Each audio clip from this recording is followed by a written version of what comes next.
5-digit quotations. So now we've got a new system in the Forex market. It's been around for a couple of years now. The precision of price quotations is getting better, and now most brokers actually supply quotations in a 5-digit mode. So here, that quotation we were talking about for Australian British pound Australian dollar 1.8866 now is actually more precise, and it's 1.88663.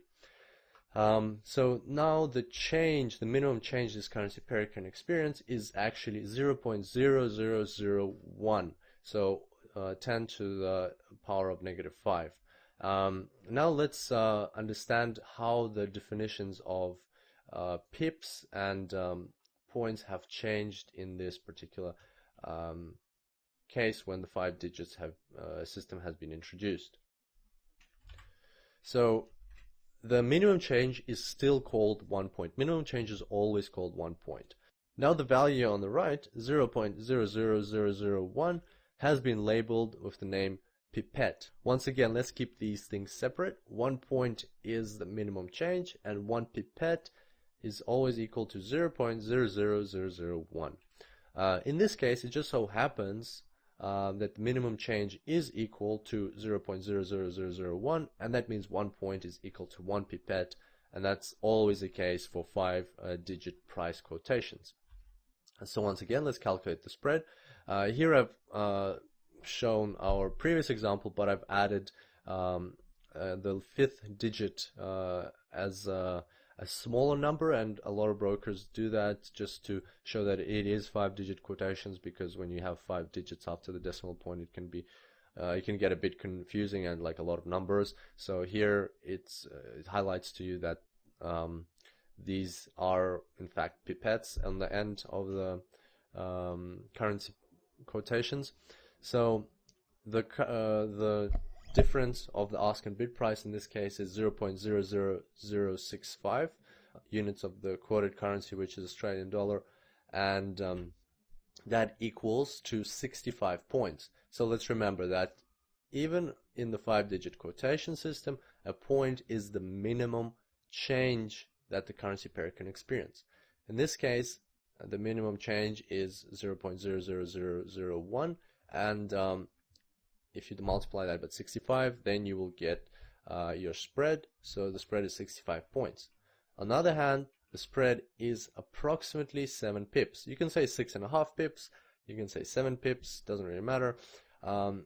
It's approximately 7 pips because a pip is still 0.0001, just as it was in the 4-digit system. It's not going to change because we changed the system that we're quoting the currency in. A pip is fixed, the pipette is fixed. So this spread is approximately 7 pips, and that is, you can also say that this spread is 65 pipettes.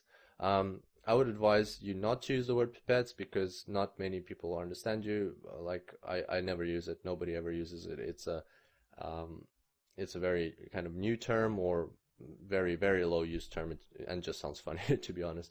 So just stick with points and pips. So just to sum up, we've got the 4-digit system and the 5-digit system. An example is the British pound Australian dollar quotation that we looked at, 1.8866 in the 4 digits, 1.88663 in the 5 digits. 1 point in the 4-digit, 1 point is always the minimum change. In the 4 digits system, it's 0.0001. In the 5-digit system, it's 0.00001. A pip never changes. A pip is always fixed regardless of the quotation system, and it equals to 0.0001. And a pipette, there's no such a thing in the 4-digit system. In the 5-digit system, because there's enough precision, you can talk about pipettes, and it's 0.00001. However, I do advise not to use this term because it's not frequently used. So you will notice that some traders out there get this mixed up, and actually some respectable traders can get this mixed up because this is terminology, and it of course depends on the conventions and like the people, well, how people agree to talk to each other and use these things. But most traders will use this system. So if you come across a forum where perhaps even everybody uses them wrong and confuses pip and point or something like that, well, then you either have to re-educate those people or adjust to their kind of style. But just keep in mind that majority of traders around the world will talk about these things in exactly this way. And before we finish up, a quick note on Japanese currency pairs as promised. So if a currency pair is quoted in Japanese yen, meaning that the Japanese yen is on the right, you will see that everything is shifted by approximately or exactly 100. So there's not, in the 4-digit system, there's not 4 digits but 2 digits after the decimal point. In the 5 digits, there's only 3 digits. So everything else stays exactly the same, just multiply everything by 100. And that's just been associated with the way the Japanese yen has historically been priced. For instance, right now, $1 American can buy you 118 Japanese yen.